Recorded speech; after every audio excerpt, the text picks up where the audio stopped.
L'épisode 8 de Born Again est l'un des meilleurs de la série jusqu'à présent. Il a été très proche de l'épisode 3 qui était mon préféré de la saison 1. Allons. C'est l'heure de l'histoire, mon poulet au miel. On ouvre les petits volets. Cœur vaillant, œil sur la balle, on ne peut pas perdre.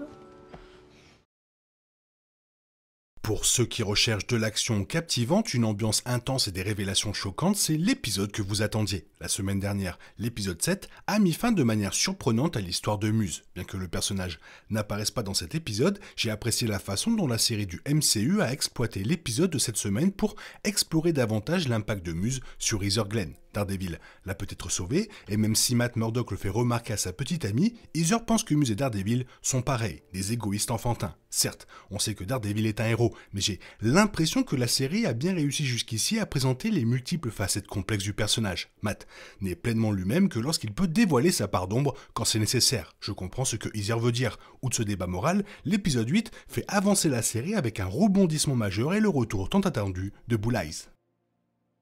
Benjamin Pondeister, alias Bull-Eye, est l'un des méchants les plus effrayants des projets Marvel en live action. Il a amplement démontré dans la saison 3 de Daredevil sur Netflix, et son retour dans le premier épisode de Born Again s'est conclu par la mort déchirante de Foggy Nelson. Matt ayant montré qu'il était toujours dans le noir après la mort de Foggy, et qu'il ne pensait pas que l'emprisonnement de Bull-Eye soit suffisant, comme il avait laissé entendre par sa réaction face au Punisher en début de saison. J'espérais le retour du méchant. Daredevil peut désormais affronter la cause directe de sa plus grande perte, et même si cela ne se produit que partiellement dans l'épisode 8, où la colère de Matt le pousse à fracasser la tête de Pondeister à plusieurs reprises sur une table, j'ai trouvé le retour de Bull-Eye incroyablement bien géré. Dans la série Daredevil originale et maintenant dans Born Again, nous avons vu comment Bull-Eye peut facilement tuer des gens en jetant n'importe quel objet à sa disposition. J'ai su qu'il s'échapperait de prison dès que j'ai vu Dex au début de l'épisode, mais je dois dire que j'ai été choqué par sa façon de procéder. Le fait que Bull-Eye ait utilisé une de ses dents pour tirer dans l'œil d'un garde, puis se soit déguisé en officier pour s'échapper était un coup magistral qui correspondait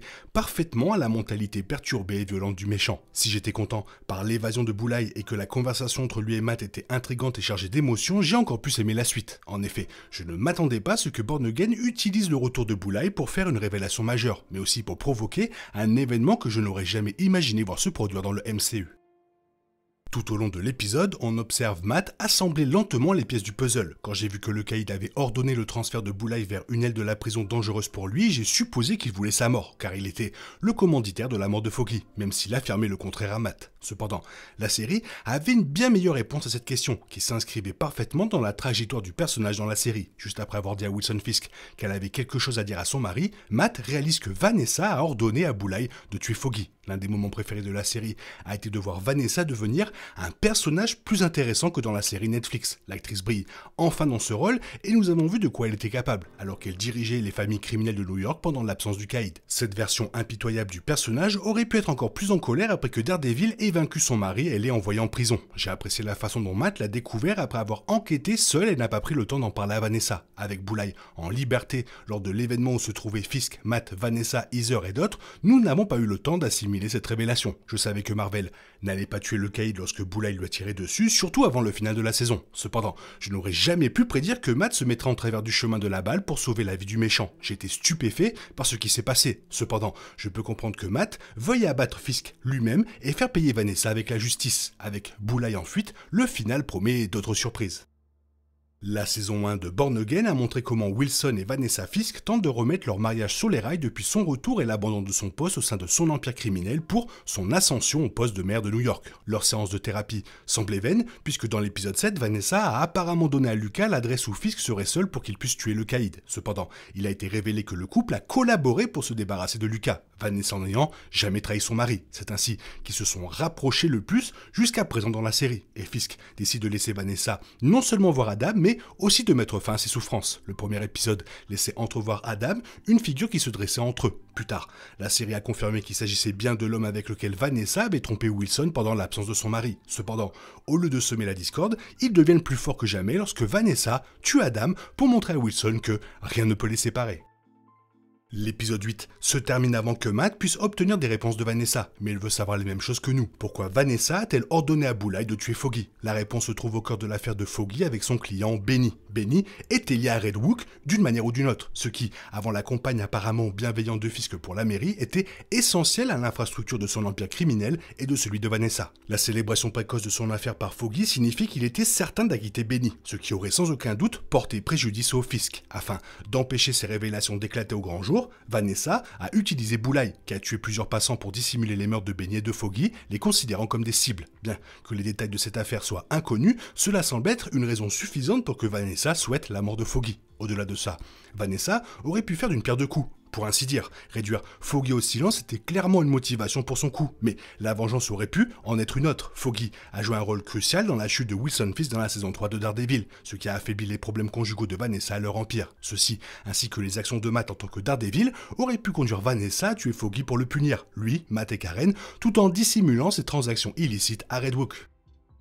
Comme prévu, la révélation de l'implication de Vanessa dans la mort de Foggy est cruciale. En termes de conséquences immédiates, cela aura un impact sur le final de la saison 1. Matt a été blessé par balle suite à la tentative de Boulay de tuer Fisk, ce qui signifie peut-être que même Poindexter ignorait que c'était Vanessa qui l'avait engagé, et non Wilson lui-même. Tout cela sera probablement abordé dans le final, chaque élément étant lié à l'intrigue de Vanessa. Plus généralement, la tentative d'assassinat de Vanessa pourrait être liée à une théorie répandue selon laquelle la mort de Foggy aurait pu être simulée. Foggy est l'un des personnages les plus intelligents de l'histoire et il est difficile de l'imaginer impliqué dans une affaire impliquant les Fisk sans le savoir. Par conséquent, Foggy aurait pu savoir que sa vie était en danger et simuler sa mort, mais ce n'est qu'une simple conjoncture à ce stade. Néanmoins, un meurtre commis au hasard rendrait une simulation plus difficile à réaliser qu'un meurtre prémédité dont Foggy aurait eu connaissance. Enfin, les actions de Vanessa auront sans aucun doute un impact sur la résurgence de Daredevil et du Caïd. Matt sera certainement sur le pied de guerre maintenant qu'il sait que Vanessa est impliquée dans la mort de Foggy, ce qui le mettra en conflit direct avec Wilson. La résurgence de Daredevil ne fera que se poursuivre maintenant que Matt a une cause à défendre, ce qui poussera le Caïd à se lever pour le combat dans la saison 2, surtout si Vanessa est en danger. Tout cela promet